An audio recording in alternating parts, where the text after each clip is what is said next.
Ben Simmons mahihirapan ng makahanap ng malaking kontrata. Lumalapit na sa mga players. Nagulat ang mga fans sa sagot ni LaVine sa Lakers ngayon. At Warriors, aminado, nagkanya-kanya sa huli laban sa OKC. Ngunit bago ang lahat, kung gusto nyo ng pang-formang shoes, trendy new arrival couple casual shoes, lightweight breathable shoes for men's and women's, mabibili lamang sa halagang 1,999 pesos. I-click lamang ang link sa comment section.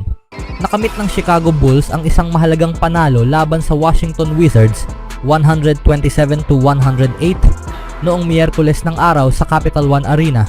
Ang tagumpay na ito ay isang kinakailangang panalo sa kasalukuyan 2024-25 NBA season na napupuno ng kawalang konsistensya para sa team. Ngunit hindi lamang ang resulta sa laro ang nakakuha ng atensyon. Sa gitna ng laban, nagbigay si Zach LaVine ng di inaasahang sagot sa tanong ng isang lokal na fan tungkol sa kanyang hinaharap, habang patuloy na lumalaganap ang mga usap-usapan tungkol sa posibleng trade niya papunta sa Los Angeles Lakers. Sa isang video na ibinahagi sa social media, maririnig ang isang fan na nakaupo sa courtside sa Washington na sumisigaw ng tanong kay LaVine tungkol sa kanyang hinaharap, partikular na binabanggit ang posibilidad ng paglipat niya sa Lakers. Sa ikinagulat ng marami, tumigil sandali si Zach upang makita ang fan sa mga manonood at bago muling magsimula ang laro, nagbigay siya ng prangkang sagot. "Nag-sign ako dito, brother. Mahal ko ang Chicago," sagot ni LaVine, na malinaw na ipinapakita ang kanyang dedikasyon sa pananatili sa Bulls at pinabulaanan ang mga trade rumors at espekulasyon ng media. Bilang isa sa mga pinakaprestihiyosong prangkisa sa NBA, ang Los Angeles Lakers ay madalas na konektado sa malalaking pangalan sa mga trade rumors. Kaya't hindi na nakakagulat na nabanggit ng fan sa laban noong Miyerkules ang Lakers bilang isang posibleng destinasyon para kay LaVine. Gayunpaman, sa kabila ng mga espekulasyon, tila hindi prioridad ng Lakers na makuha si LaVine sa ngayon. Habang palaging naghahanap ang team ng dekalidad na talento, ang kasalukuyang focus ng Lakers ay tila nakatuon sa pagpapalakas ng kanilang roster gamit ang isang depensibong manlalaro kaysa sa pagkuha ng isang star tulad ni LaVine na ang lakas ay nasa opensa na maaaring ituring na isang luho.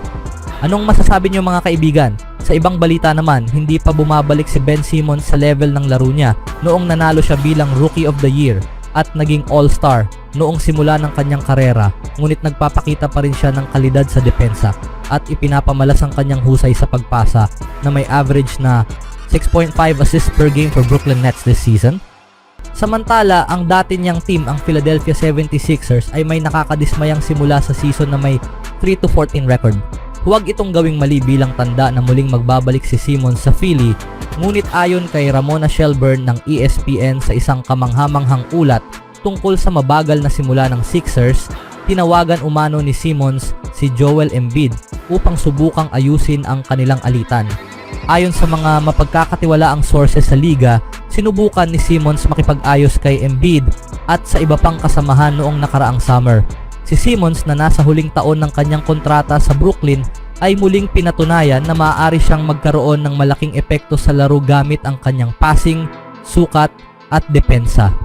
Ngunit sa ikalawang quarter ng laro noong huling araw, hindi niya naabot ang ring sa isang layup, isang eksenang agad naging viral, paalala na kung paano sumablay ang kanyang panahon sa Philadelphia. Posible pa bang magkatrabaho silang muli? Ayon sa isang source, malabo ito. Ngunit may mga bagay na mas kakaibang nangyari na, lalo na pagdating sa Sixers. Totoo, may mga mas kakaibang pangyayari nang naganap. Ngunit kung sakaling plano ng Sixers na ibalik si Simmons, haharap sila sa matinding reaksyon mula sa mga fans na malamang hindi sulit ang magiging kapalit. Bukod dito, hindi rin naman talaga naging close ang dalawa. Sinabi ni Simmons noon na wala talaga silang masyadong relasyon ni Embiid kahit noong nasa Philly pa siya. Makakahanap si Simmons ng bagong kontrata sa isang NBA team sa off-season, ngunit malamang mas malapit na ito sa league minimum na $2.1 million kumpara sa $40 million per season na kinikita niya ngayon, at tiyak hindi ito sa Philly. Anong masasabi niyo mga kaibigan sa desisyon ni Ben na umalis sa Philadelphia? Sa sumunod na balita naman, noong Miyerkules ng araw sa Chase Center, ang pagitan ng una at ikalawang pwesto sa Western Conference ng NBA ay tila napakalinaw na hindi makita ng karaniwang mata. Ang ikalawang pwesto na Warriors ay kapos na kapos nang hindi maglaro ang kanilang superstar na si Stephen Curry, ay sinubukan ang kanilang kakayahan sa loob ng 20 minutes. Ngunit nabigo pa rin na makahanap ng sagot laban sa Oklahoma City Thunder, ang leader ng conference. Hindi hanggang sa huling 4 na minuto ng first half nagsimulang makakita ng husay ang Warriors.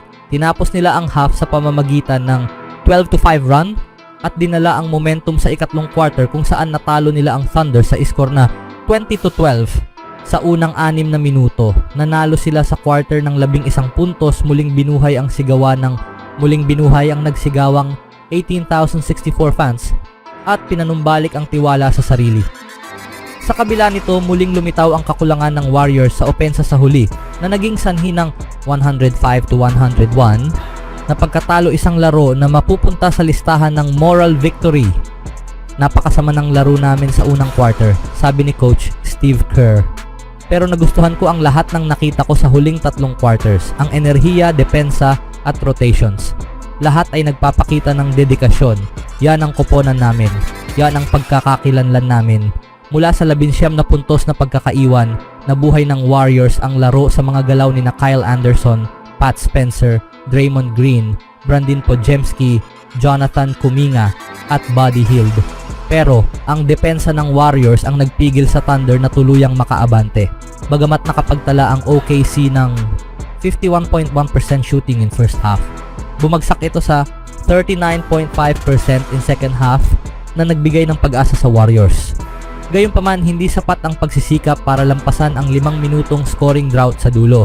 Ang huling pag-asa ng Warriors ay nabuhay nang ang layup ni Anderson ay nagbigay sa kanila ng 96-93 na kalamangan sa natitirang 5:45 minutes.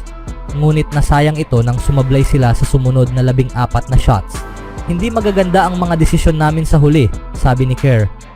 Sa mga ganitong sitwasyon, oras na ng pick and roll at kapag wala si Steph, mas nagiging komplikado ito. Ang Warriors ay sumablay ng 27 of 46 shots in paint. Sa ika-4 na quarter, nag-shoot sila ng 7 of 28, kabilang ang 4 of 15 from the paint. Sa kabila ng kanilang malalim na bench, halata ang limitasyon ng Warriors kapag wala si Curry upang magbukas ng mga opensa.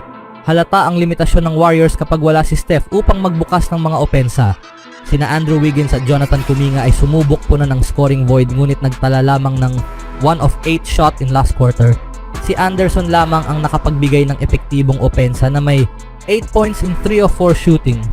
Ang resulta, sunod-sunod na walang saysay na pag-aari ang bola, habang si Green ay inako ang responsibilidad sa mahinang opensa. Kailangan lang naming kumalma at mag-set ng maayos, sabi ni Green. Ako ang veterano, kaya dapat ako ang magdala ng bola at siguruhing may maayos kaming galaw. Naging magulo ang spacing namin, kaya madali silang nakapag-collapse sa paint.